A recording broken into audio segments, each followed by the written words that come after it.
नमस्कार, आप लोग को स्वागत है लाइव ऑनलाइन क्लासेस में। इसके पिछले क्लास में हम आपको बताए थे एक चैप्टर था, ठीक है। वो चैप्टर आपका शायद 36 क्वेश्चन लगभग में आपको सॉल्यूशन कर दिए थे। चलिए आज की क्लास में हम फिर से एक नया चैप्टर चालू करते हैं जो आपका पहला है। पहला क्वेश्चन क्या है दोस्तों, ये ध्यान रखना होगा। निम्नलिखित में से किसे वर्गीकी का पितामह कहा जाता है, यानी इसमें से किसको पितामह कहा जाता है। तो आपको मालूम होगा तो आप ऑप्शन कमेंट में लिख कर दे सकते हैं। यदि आंसर मालूम नहीं है तो आप ध्यानपूर्वक देखते रहना है। तो सबसे पहले आपको एलंगर है, ठीक है। एलंगर ऑप्शन ए में क्या है, एलंगर है। ऑप्शन बी में अरस्तु है, तो अरस्तु जीव विज्ञान का पितामह कहा जाता है। लिनियस है, ठीक है। उसके बाद थियोफ्रेटस है। तो पिछले क्लास में हम दो को आपको इस बता दिए थे, तो दो ऑप्शन आपका क्या है, गलत है।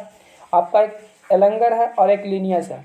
तो आप सबसे पहले लिनियस को ही मारेंगे, क्योंकि निम्नलिखित में वर्गीकी का पितामह लिनियस को कहा जाता है। किसको कहा जाता है, लिनियस को कहा जाता है, ठीक है। लिनियस को कहा जाता है। ऑप्शन नंबर क्या होगा आपका, ऑप्शन नंबर सी होगा, लिनियस, ठीक है। चलिए उसके बाद नेक्स्ट में चलते हैं। नेक्स्ट में आपका क्या है, नेक्स्ट में आपका है द्विनाम प्रति के प्रतिपादक है। द्विनाम प्रति के पादक कौन है, तो लिनियस है। Option number A right answer. Option number क्या आ जाएगा, राइट ए, लिनियस होगा, ठीक है। उसके बाद नीचे बात करते हैं क्वेश्चन नंबर तीसरा। क्वेश्चन नंबर तीसरा में कह रहा है वर्गीकरण एवं प्राकृतिक सिस्टम किस वनस्पति विज्ञान के प्रस्तुत किया था। वर्गीकरण का प्राकृतिक सिस्टम किस वनस्पति विज्ञान का प्रस्तुत किया था। तो ऑप्शन नंबर ए है जो आपका भारतीय है, ऑप्शन बी है जर्मन है, ऑप्शन सी है स्वीडिश है, ऑप्शन डी है ब्रिटिश है। तो आपको आंसर मालूम है तो कमेंट में लिख सकते हैं। इसका राइट आंसर आपका हो जाएगा स्वीडिश। क्या हो जाएगा, इसका राइट आंसर क्या हो जाएगा आपका, स्वीडिश, ठीक है। इसका राइट आंसर आपका सी नंबर स्वीडिश होगा। चलिए आगे बात करते हैं क्वेश्चन नंबर 4। क्वेश्चन नंबर 4 में क्या कर रहा है, क्वेश्चन नंबर 4 में करा पुष्पी पादपों को रखा जाता है, यानी पुष्पी पादपों को रखा गया है। किस में रखा गया है, तो क्रिप्टोगेम्स में रखा गया है, या फेंड्रोगेम्स में रखा गया है, बायोफाइटस में रखा गया है, या टेरिडोफाइटस में रखा गया है। तो इसका राइट आंसर क्या जाएगा, फेंड्रोगेम्स। क्या इसका राइट आंसर क्या होगा, फेंड्रोगेम्स होगा। क्या होगा, फेंड्रोगेम्स, ठीक है। इसका राइट आंसर आपका ऑप्शन नंबर बी हो जाएगा, जो फेंड्रोगेम्स हो जाएगा आपका राइट आंसर। यदि आपको कमेंट में लिख सकते हैं ऑप्शन ए बी, पूरा नाम नहीं शो करना है आपको। ए यदि आपका मालूम है ऑप्शन ए तो ए लिखना है, बी है तो बी लिखना है, ऑप्शन सी है तो सी राइट आंसर लिखना होगा। चलिए क्वेश्चन नंबर 4 हो गया। क्वेश्चन नंबर 5 का बात करते हैं। अपुष्पीय पादपों को रखा गया है। अपुष्पीय पादपों को रखा गया है, ये ध्यान देखना। अपुष्पीय पादपों को रखा गया है तो किस में रखा गया है, अपुष्पीय पादपों को किस में रखा गया है, क्रिप्टोगेम्स में रखा गया है, या फेंड्रोगेम्स में रखा गया है, या बायोफाइटस में रखा गया है, या टेरिडोफाइटस में रखा गया है। तो इसके पिछले में आपको बताए थे, पुष्पी में बताए थे, तो पुष्पी में आपको फेंड्रो था, ठीक है। पुष्पी में आपको फेंड्रो था। आप पुष्पी में आपका क्या हो जाएगा, क्रिप्टोगेम्स हो जाएगा, ठीक है। क्रिप्टोगेम्स हो जाएगा। क्या हो जाएगा, क्रिप्टोगेम्स, ठीक है। पुष्पों में आपका फेंड्रोगेम्स होगा। पुष्पों में आपका फेंड्रोगेम्स हो जाएगा, ठीक है। पुष्पों में आपका फेंड्रोगेम्स हो जाएगा, और अपुष्पीय में आपका क्या हो जाएगा, क्रिप्टोगेम्स हो जाएगा। क्या हो जाएगा आपका राइट आंसर, क्रिप्टोगेम्स, ठीक है। राइट आंसर आपका क्या हो जाएगा, क्रिप्टोगेम्स हो जाएगा। चलिए आगे क्वेश्चन नंबर 6 में बात करते हैं, जो आपका एसएससी में पूछा हुआ क्वेश्चन है, ठीक है। एसएससी में पूछा हुआ क्वेश्चन है, आपको पूछा हुआ एसएससी में है कि वर्गीकरण की आधारीय इकाई है। वर्गीकरण की आधारीय इकाई क्या है, ठीक है। ये जो वर्गीकरण है इसका आधारीय इकाई क्या है, तो ऑप्शन नंबर ए है जो जीनस है, ऑप्शन बी है फैमिली है, ऑप्शन सी है स्पीशीज है, ऑप्शन डी है ऑर्डर है। तो आपको टाइम दिया जाएगा, कमेंट में आप इसका राइट आंसर जानते हैं तो कमेंट में ज़रूर लिखें। चलिए आपका पहला ऑप्शन क्या है जी, जीन्स है, जीनस है, दूसरा है फैमिली है, तीसरा स्पीशीज है, चौथा है ऑर्डर है। इसका राइट आंसर क्या होगा आप कमेंट में लिख सकते हैं। इसका राइट आंसर आपका हो जाएगा स्पीशीज। क्या हो जाएगा, स्पीशीज। इसका राइट आंसर क्या होगा आपका, स्पीशीज होगा। क्वेश्चन नंबर सी का बोल रहा है वर्गीकरण का आधारीय इकाई क्या है, ठीक है। तो स्पीशीज है। क्या है, स्पीशीज है। चलिए क्वेश्चन नंबर 6 हो गया। क्वेश्चन नंबर 7 में बात करते हैं हाइड्रोफाइटस। क्वेश्चन नंबर 7 में बात करते हैं हाइड्रोफाइटस क्या होते हैं? हाइड्रोफाइटस क्या होते हैं? तो एक जलीय पौधे होते हैं, या समुद्रीय पौधे होते हैं, या पादप रोग होते हैं, या जल विहीन पौधा होता है। तो इसका राइट आंसर आपको मालूम है तो कमेंट में आप ABC लिख सकते हैं।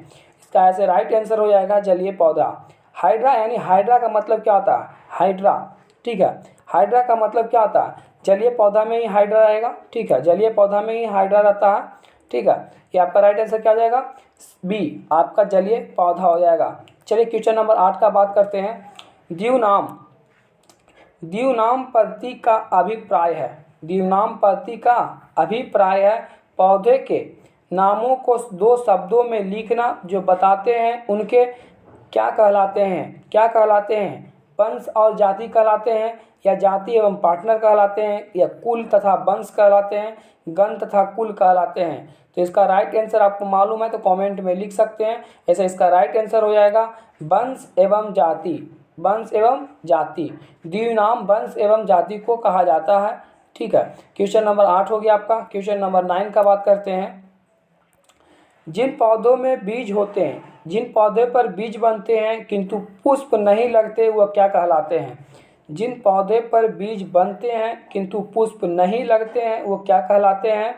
तो अनावृति कहलाते हैं, या ट्रेडियोफाइटस कहलाते हैं, या ब्राइडोफाइटस कहलाते हैं, या तो आवृतबीजी कहलाते हैं। ऑप्शन ए है, बी है, ऑप्शन सी, ऑप्शन डी। तो आप कमेंट में लिख सकते हैं इसका राइट आंसर क्या होगा।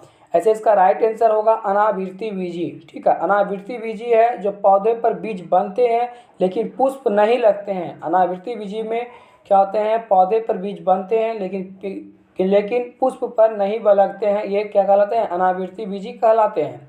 क्वेश्चन नंबर 9 हो गया। आगे बात करते हैं क्वेश्चन नंबर 10। क्वेश्चन नंबर 10 में है आपका जीवाणु का खोज किसने किया था? जीवाणु का खोज किसने किया था जो आपका BPSC में 2014 में पूछा है। BPSC 2014 में पूछा हुआ क्वेश्चन आपको है BPSC 2014 में।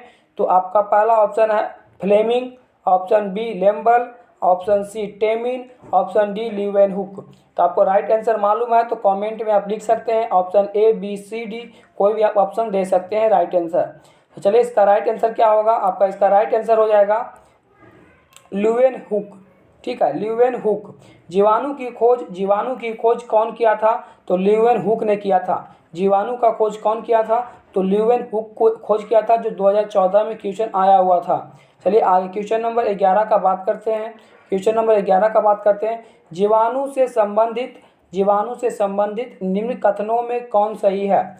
जीवाणु से संबंधित निम्न में से कौन सा कथन सही है? तो सही कथन क्या है आपको ये देखना होगा। सभी जीवाणु स्वपोषी होते हैं, ये आपका गलत है। सभी जीवाणु स्वपोषी नहीं होते हैं, ठीक है। सभी जीवाणु विविध पोषी होते हैं, ये भी आपका गलत है, ठीक है। ये सभी जीवाणु विविध पोषी भी नहीं होते हैं। सभी जीवाणु प्रकाश संश्लेषी होते हैं, ये भी आपका गलत है। इसका राइट आंसर आपका ऑप्शन नंबर सी हो जाएगा, जो अधिकांश जीवाणु विविध पोषी होते हैं किंतु वह स्वपोषी होते हैं। अधिकांश जीवाणु, ठीक है, यानी अधिकांश जीवाणु विविध पोषी होते हैं किंतु वह स्वपोषी भी होते हैं। यहाँ बता रहा है कि स्वपोषी होते हैं या विविध पोषी होते हैं, ये दोनों होते हैं किंतु, ठीक है। आगे क्वेश्चन नंबर 11 हो गया। आपका राइट आंसर क्या है? राइट आंसर आपका अधिकांश जीवाणु विविध पोषी होते हैं किंतु वह स्वपोषी होते हैं। आगे क्वेश्चन नंबर 12 का बात करते हैं। जीवाणुओं को पौधे माना गया है। जीवाणुओं को क्या कहा गया? पौधे माना गया है। क्योंकि किस लिए माना गया? जीवाणुओं को पौधा माना गया है क्योंकि आपका राइट आंसर इसमें कौन सा होगा? क्योंकि ये कठोर कोशिका भित्ति होते हैं। क्या होते हैं? क्योंकि ये कठोर कोशिका भित्ति होते हैं। जीवाणुओं के पौधे माना गया है क्योंकि इनमें कठोर कोशिका भित्ति होते हैं। इसका राइट आंसर क्या होगा? इनमें कठोर कोशिका भित्ति होते हैं। चलिए ऑप्शन नंबर बी, इसका राइट आंसर ऑप्शन नंबर क्या जाएगा जी? बी हो जाएगा। क्वेश्चन नंबर 13 में बोल रहा है जीवाणुविक कोशिकाओं में नहीं होता है। जीवाणुविक कोशिकाओं में नहीं होता है। तो क्या कोशिका भित्ति होती है? नहीं होती है। जीव द्रव नहीं होता है। राइबोसोम भी नहीं जीवाणुविक में होता है। इसका राइट आंसर आपका हो जाएगा डी। राइट आंसर क्या हो जाएगा आपका? डी, सूत्रकानिका हो जाएगा। सूत्रकानिका जो जीवाणुविक कोशिकाओं में नहीं होता है। सूत्रकानिका जीवाणुविक कोशिकाओं में नहीं होता है, ठीक है। कोशिका भित्ति जीवाणुविक कोशिकाओं में होती है।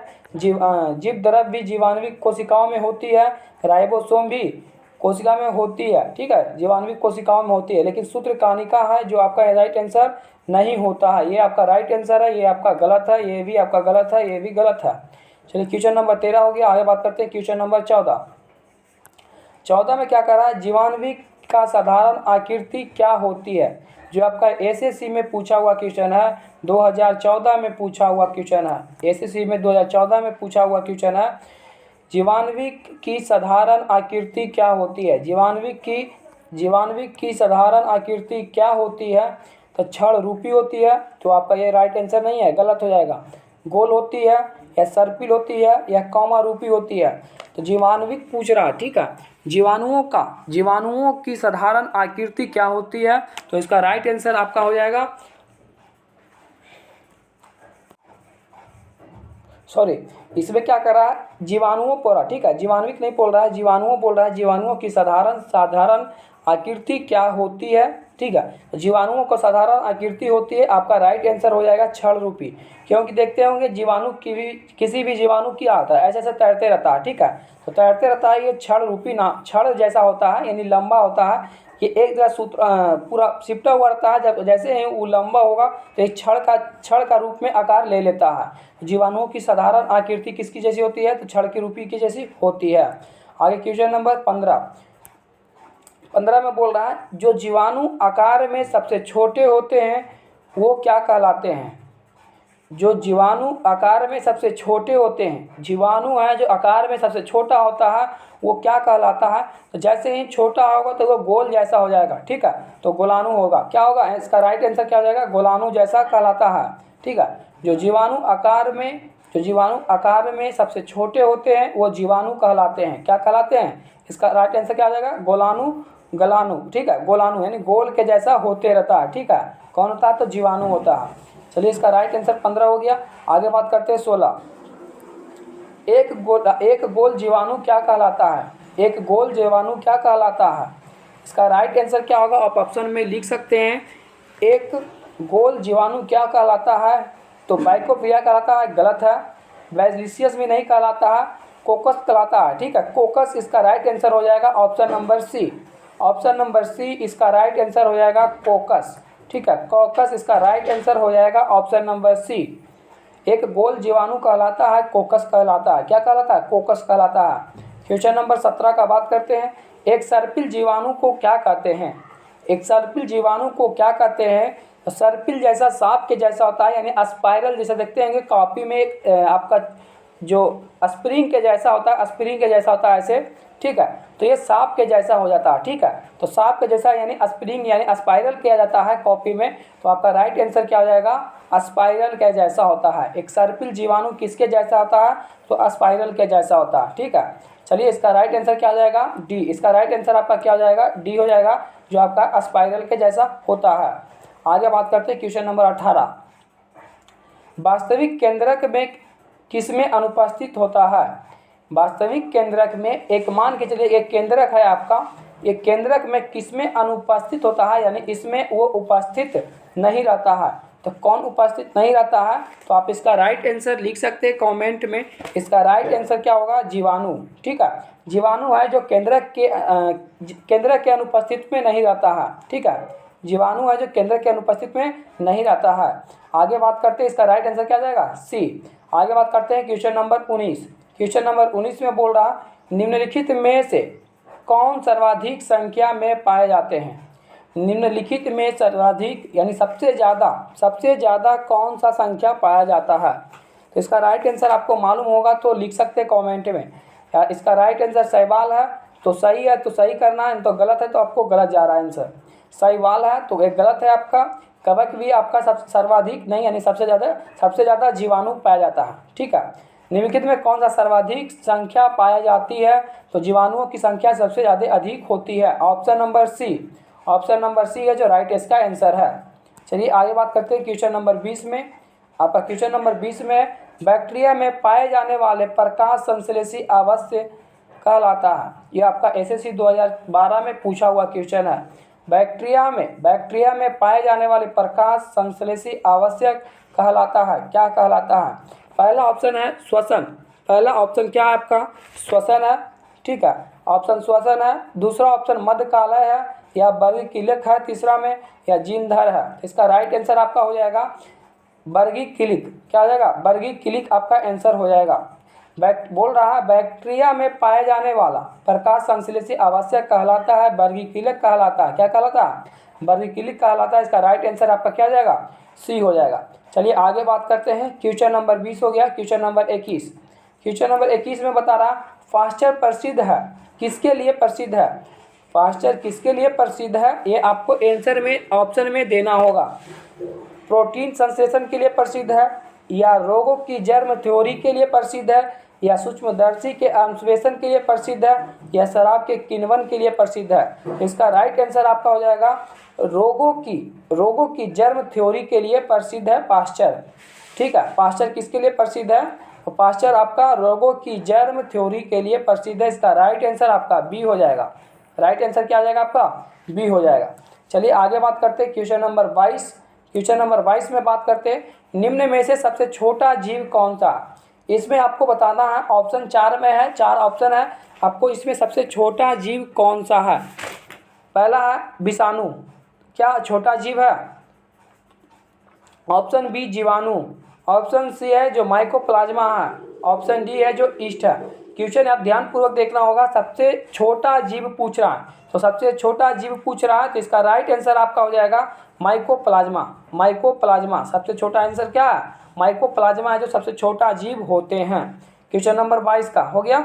चलिए आगे, क्वेश्चन नंबर 22 हो गया। आगे बात करते हैं क्वेश्चन नंबर 23। क्वेश्चन नंबर 23 में बात करते हैं जो जीवाणु सीधे वायुमंडलीय नाइट्रोजन को नाइट्रोजन के यौगिक में बदल देते हैं। जो जीवाणु सीधे ही वायुमंडलीय नाइट्रोजन को नाइट्रोजन के यौगिक में बदलते हैं वो क्या कहलाते हैं? वो क्या कहलाते हैं? तो ऑप्शन आपको देना होगा। ऑप्शन ए में बता रहा है विनाइट्रिकारी जीवाणु, विनाइट्रिकारी जीवाणु। ऑप्शन बी है सड़ाने वाली जीवाणु, ऑप्शन सी है नाइट्रोजन स्टिकारी जीवाणु, ऑप्शन डी है नाइट्रिकारी जीवाणु। जैसे ही आपको एक ध्यान रखना है, आपको याद रखना होगा इसमें आपका क्वेश्चन क्या कर रहा है। जैसे ही क्वेश्चन से ही आपको आंसर याद हो जाएगा। क्वेश्चन में बोल रहा है जो जीवाणु सीधे वायुमंडलीय नाइट्रोजन को नाइट्रोजन के यौगिक में बदलते हैं वो नाइट्रोजन से ही आंसर निकल जाएगा। तो नाइट्रोजन स्थितिकारी जीवाणु होते हैं। इसका राइट आंसर क्या जाएगा? सी। आगे बात करते हैं क्वेश्चन नंबर 24।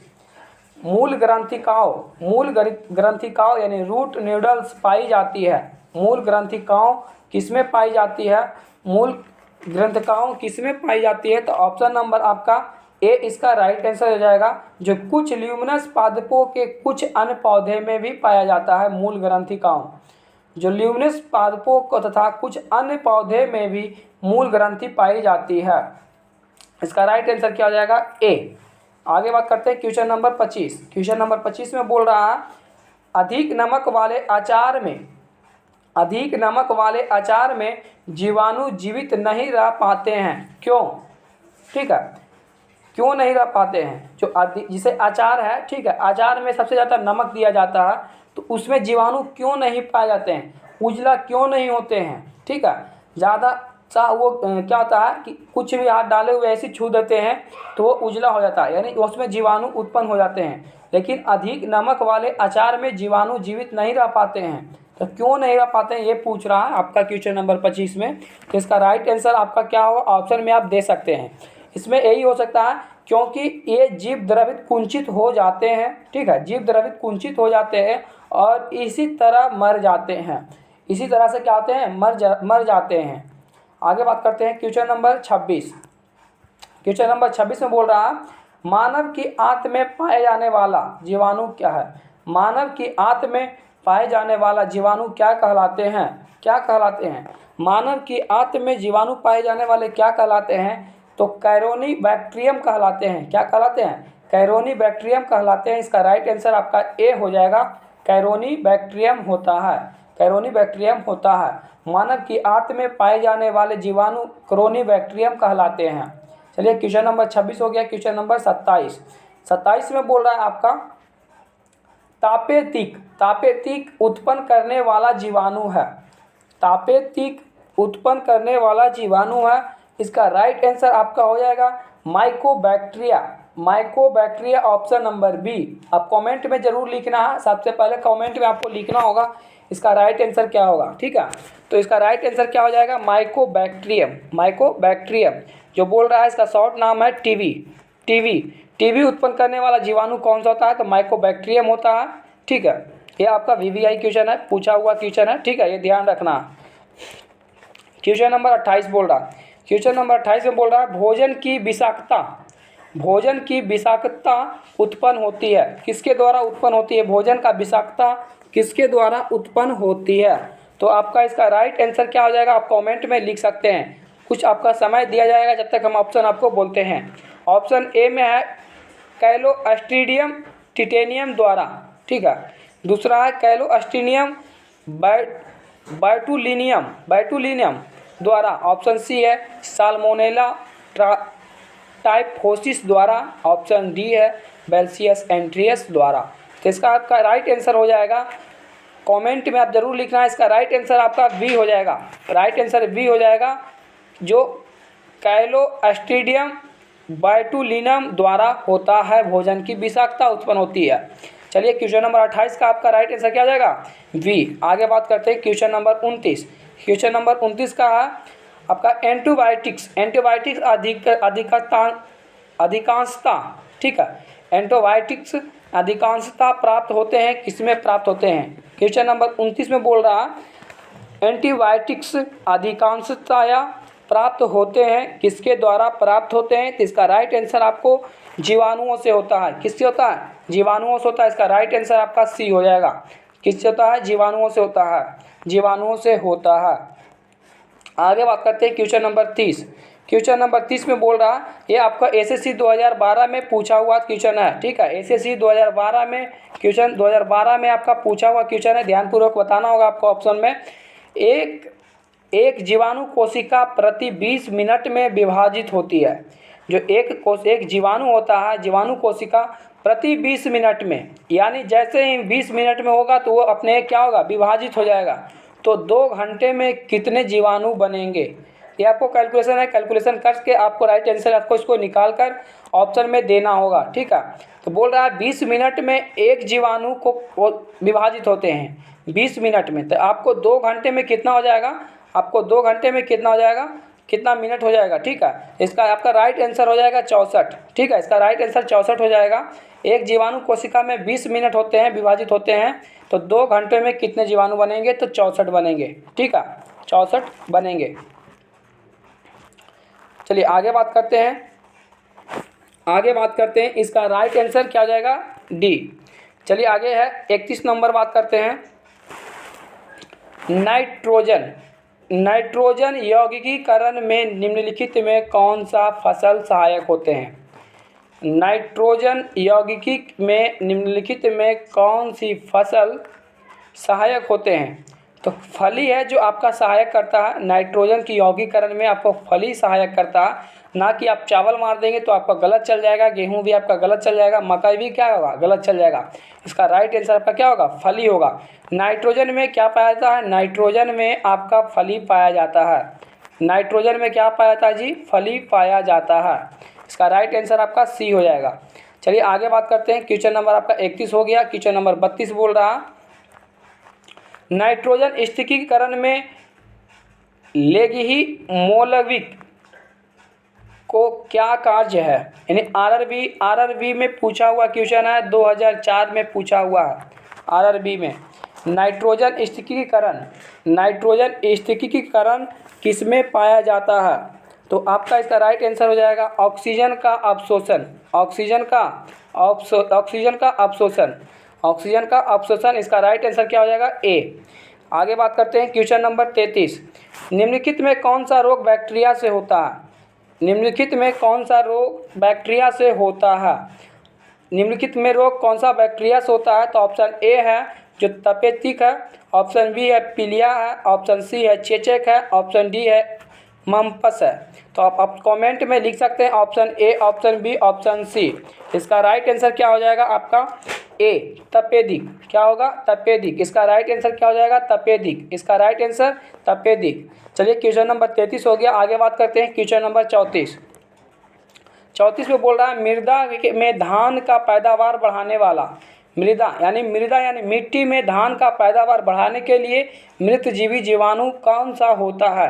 आपका एसएससी में 2013 में पूछा हुआ क्वेश्चन है कि मृदा में धान यानी मिट्टी में धान को पैदावार बढ़ाने के लिए कौन से मृतजीवी जीवाणु कौन सा होता है? ठीक है, तो ऑप्शन ए है आपका राइबोसोम, ऑप्शन ए है राइबोसोम, ठीक, आपका राइबोजियम है, ऑप्शन बी है एजोटोबैक्टर है, एसिटोबैक्टर है, एनाबीना है।